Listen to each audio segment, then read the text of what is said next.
बिस्मिल्लाहिर्रहमानिर्रहीम नहमदुहु व नसल्ली अला मुहम्मद रसूलुल्लाह करीम। ये problem UP polytechnic 2019 applied mathematics code number question paper का है 2109 सी। इसमें क्वेश्चन नंबर हम सॉल्व कर रहे हैं।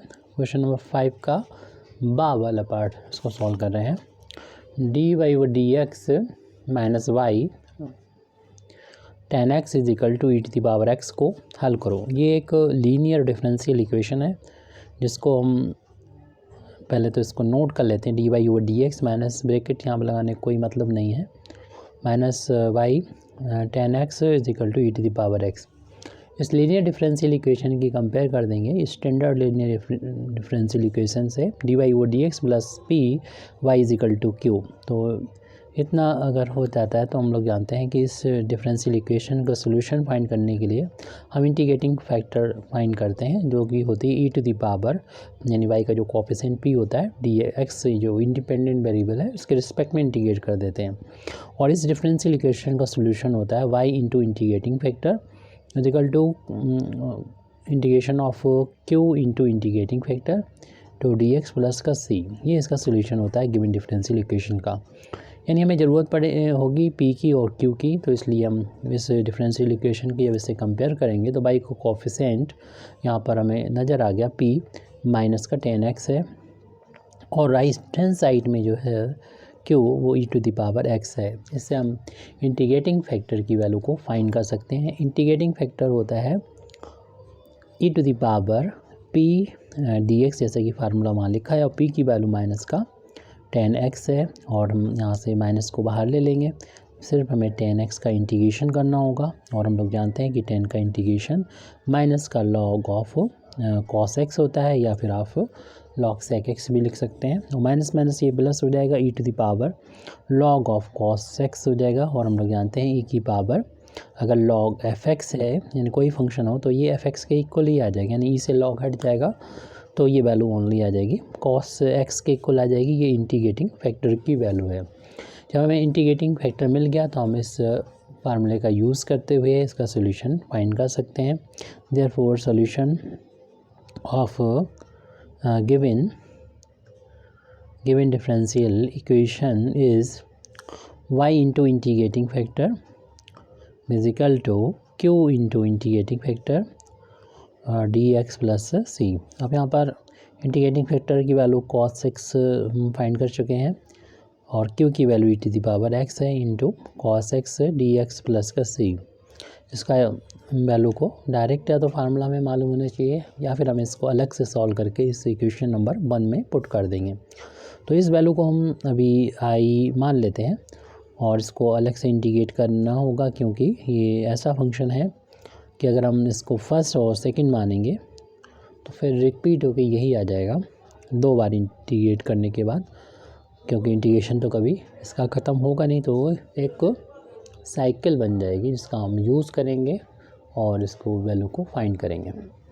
तो फर्स्ट फंक्शन फार्मूला मालूम ही हम लोगों को कि 2 फंक्शन के मल्टीप्लिकेशन का, यहाँ पर 2 फंक्शन, एक तो cos x है दूसरा e की पावर x है, 2 फंक्शन के मल्टीप्लिकेशन का इंटीग्रेशन होता है फर्स्ट फंक्शन वैसे ही सेकंड फंक्शन का इंटीग्रेशन माइनस फर्स्ट फंक्शन का डिफरेंशिएशन और सेकंड फंक्शन का इंटीग्रेशन और जो इन दोनों का मल्टीप्लिकेशन है उसका इंटीग्रेशन।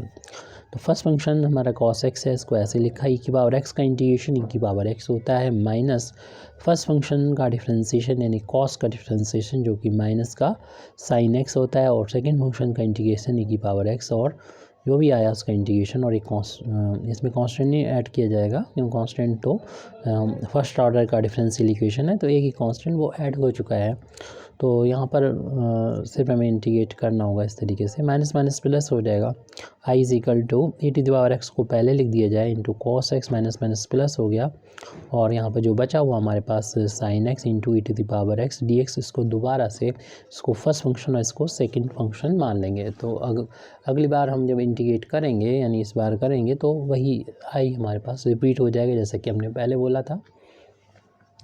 तो e to the power x into cos x plus first function को ऐसे लिख देंगे। और सेकंड फंक्शन जो कि की पावर एक्स है और ई की पावर एक्स का इंटीग्रेशन ई की पावर एक्स होता है माइनस फर्स्ट फंक्शन का डिफरेंशिएशन यानी साइन का डिफरेंशिएशन जो कि कॉस एक्स होता है और ई की पावर एक्स का इंटीग्रेशन ई की पावर एक्स होता है। इन दोनों का मल्टीप्लिकेशन का इंटीग्रेशन और ये वैल्यू देख रहे हैं कि वही है आई के बराबर ही है जिसको हमने माना था ई की power x into cos x. तो इसके यहाँ पर आई लिख देंगे अगले स्टेप में और इन दोनों से ई की पावर एक्स को कॉमन लेके लिख देंगे तो cos x plus sine x बचेगा हमारे पास।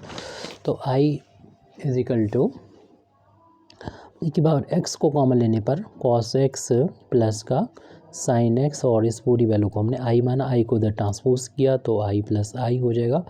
ई to the power x cos x plus का साइन एक्स ये 2 टाइम्स आई हो जाएंगे।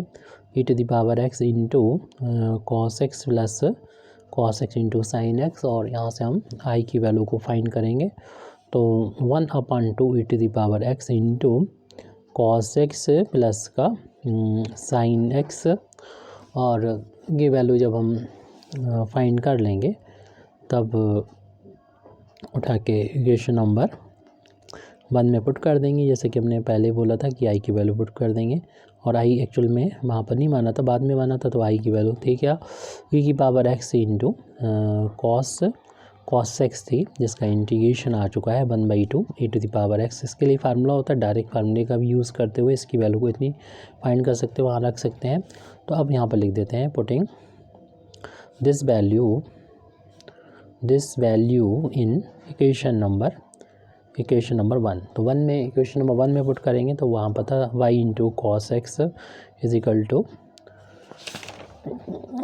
ये वैल्यू थी जिसको हमने इंटीग्रेट किया प्लस सी है, ये वैल्यू आ चुकी है 1/2 ई to the power x into cos x plus sine x plus का सी।